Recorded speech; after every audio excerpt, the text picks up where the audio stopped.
വായ്പ എടുക്കാതെ ready cash നൽകി പുതിയ കാറ് വാങ്ങി. ഒടുവിൽ RC ബുക്ക് ലഭിച്ചപ്പോൾ അതിൽ രേഖപ്പെടുത്തിയിരിക്കുന്നത് വാഹനത്തിന് വായ്പയുണ്ടെന്ന്. പത്തനംതിട്ട മൈലപ്ര സ്വദേശിയും പ്രവാസിയുമായ തോമസിനാണ് ഇത്തരത്തിൽ ഒരു പണി കിട്ടിയിരിക്കുന്നത്. എന്താണെങ്കിലും ഇദ്ദേഹം പറയുന്നത് ഇത് വാഹന ഡീലറുടെ ഭാഗത്തു നിന്ന് സംഭവിച്ച പിഴവാണ് എന്നാണ് തോമസ് പറയുന്നത്.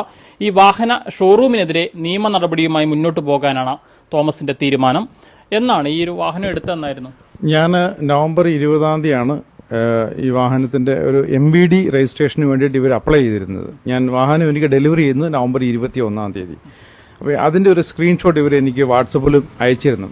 അപ്പോൾ അയച്ചപ്പോൾ ഞാനത് നോക്കിയപ്പോൾ അതിൽ ഹൈപ്പോത്തിക്കലുടെ ഏസ് കണ്ടു. അപ്പോൾ ഞാൻ അന്നേരം തന്നെ അവരെ വിളിച്ചു, അവരോട് സംസാരിച്ചു. ഇതിനകത്ത് ഏസ് അപ്പോൾ പറഞ്ഞു അതൊരു ക്ലറിക്കൽ മിസ്റ്റേക്കാണ്, സാറിന് അത് RCയിൽ ഹൈപ്പോത്തിക്കൽ ഇല്ലാണ്ട് കിട്ടും, 100% ഉറപ്പ് പറഞ്ഞു. ഞാൻ അന്നേരം അവരോട് പറഞ്ഞു ഇത് RC കിട്ടുമ്പോൾ അതിനകത്ത് ഹൈപ്പോത്തിക്കൽ ഉണ്ടെങ്കിൽ അന്നേരം ഞാനത് ലീഗലി പ്രൊസീഡ് ചെയ്യുമെന്ന് ഞാൻ അവരോട് തീർത്ത് പറഞ്ഞിരുന്നു. അത് കഴിഞ്ഞു RC വന്നപ്പോൾ ഞാൻ അവരെ വിളിച്ചു പറഞ്ഞു. ഇപ്പം നവംബർ 20 ഞാൻ അവരെ നോട്ടീസ് ചെയ്തിട്ട് ഇത്രയും നാളായിട്ടും അവരതിനകത്തൊന്നും ഒരു കാര്യവും ചെയ്തിട്ടില്ല. ഇത് എന്ത് വിലയുള്ള വണ്ടിയാണ്? മൊത്തം വണ്ടി വില 9,60,000 രൂപ ഞാൻ അവർക്ക് പേയ്മെൻറ്റ് കൊടുത്തിട്ടുണ്ട്. എൻ്റെ പഴയ വണ്ടി എക്സ്ചേഞ്ച് ചെയ്തതിനകത്ത് 1,50,000 രൂപ അതിൽ എക്സ്ചേഞ്ച് ഓഫറും വണ്ടിയുടെ വിലയും കൂടെ അവർ തന്നിട്ടുണ്ട്. ബാക്കി 8,10,000 രൂപ ഞാൻ അവർക്ക് ക്യാഷ് ചെയ്തിട്ടുണ്ട്. ഈ 9 ലക്ഷത്തിലധികം രൂപ റെഡി ക്യാഷ് നൽകിയിട്ടാണ് ഇപ്പോൾ വാഹനത്തിന് വായ്പയുണ്ടെന്ന് പറഞ്ഞ RC ബുക്ക് ലഭിച്ചിരിക്കുന്നത്.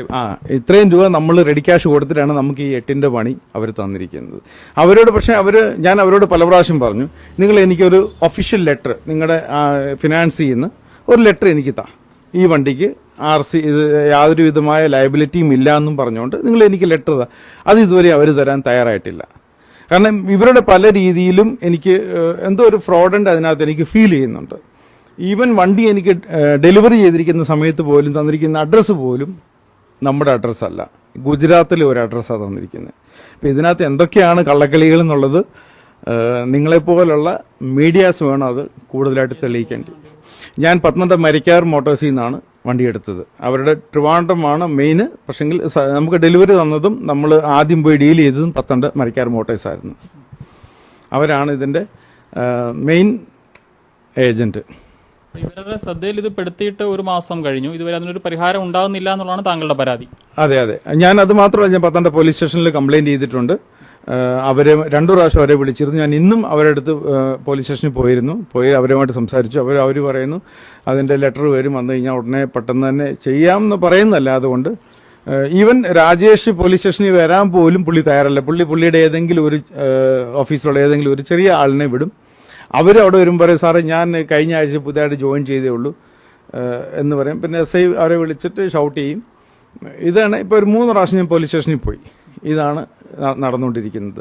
ഞാനിപ്പം കൺസ്യൂമർ കോടതിയിൽ നാളെ കേസ് ഫയൽ ചെയ്യാൻ വേണ്ടിയിരിക്കുകയാണ്. എന്താണെങ്കിലും പത്തനംതിട്ട സ്വദേശിയായിട്ടുള്ള തോമസിനാണ് ഇത്തരത്തിൽ ഒരു അബദ്ധം സംഭവിച്ചിരിക്കുന്നത്. അദ്ദേഹത്തിനാണ് ഇത്തരത്തിൽ ഒരു പണി കിട്ടിയിരിക്കുന്നത്. 9.5 ലക്ഷത്തോളം രൂപ മുതൽ മുടക്കി റെഡി ക്യാഷ് നൽകി ഒരു പുതിയ കാറ് വാങ്ങിയതാണ്. ആ വാഹനം വാങ്ങി റെഡി ക്യാഷ് നൽകി വാഹനം വാങ്ങുന്നു. എന്നാൽ ആ വാഹനത്തിന്റെ RC ബുക്ക് ലഭിച്ചപ്പോൾ അതിൽ വാഹനത്തിന് വായ്പയുണ്ട് എന്നാണ് രേഖപ്പെടുത്തിയിരിക്കുന്നത്. ഇത് വാഹന ഡീലർക്ക് സംഭവിച്ച പിഴവാണ് എന്നാണ് തോമസ് പറയുന്നത്. നമ്മൾ ഈ വാഹന ഷോറൂമുമായി സംസാരിച്ചിരുന്നു, അതിന്റെ അധികൃതരുമായി സംസാരിച്ചിരുന്നു. അവരും പറയുന്നത് തങ്ങളുടെ ഭാഗത്തു നിന്ന് സംഭവിച്ചൊരു ക്ലറിക്കൽ പിഴവാണ്, ഉടൻ അത് പരിഹരിച്ച് നൽകുമെന്നാണ് അവർ നമ്മളോടും പറയുന്നത്. പക്ഷേ തോമസ് പറയുന്നത് ഇത് അവരെ ബോധ്യപ്പെടുത്തിയിട്ട് തന്നെ മാസങ്ങൾ കഴിഞ്ഞു, 2 മാസത്തോളം ആകുന്നു. പക്ഷേ ഇത്രയും ദിവസങ്ങൾ കഴിഞ്ഞിട്ട് പോലും ഇതിനകത്തൊരു നടപടി സ്വീകരിക്കാൻ അവർക്ക് സാധിച്ചിട്ടില്ല എന്നാണ് പറയുന്നത്. അതുകൊണ്ട് തന്നെയാണ് നിയമ നടപടികളുമായി മുന്നോട്ട് പോകാൻ അദ്ദേഹം തീരുമാനിച്ചിരിക്കുന്നത്. നാളെ തന്നെ കൺസ്യൂമർ കോർട്ടിൽ ഇത് സംബന്ധിച്ച കേസ് ഫയൽ ചെയ്യാനാണ് അദ്ദേഹത്തിന്റെ തീരുമാനം. പത്തനംതിട്ട പോലീസിൽ ഇത് സംബന്ധിച്ച് പരാതി നൽകി കഴിഞ്ഞു. പത്തനംതിട്ടയിൽ നിന്നും ക്യാമറമാൻ അരുൺ മലയിലിനൊപ്പം Rahul Irumbukuzhi, focus news TV.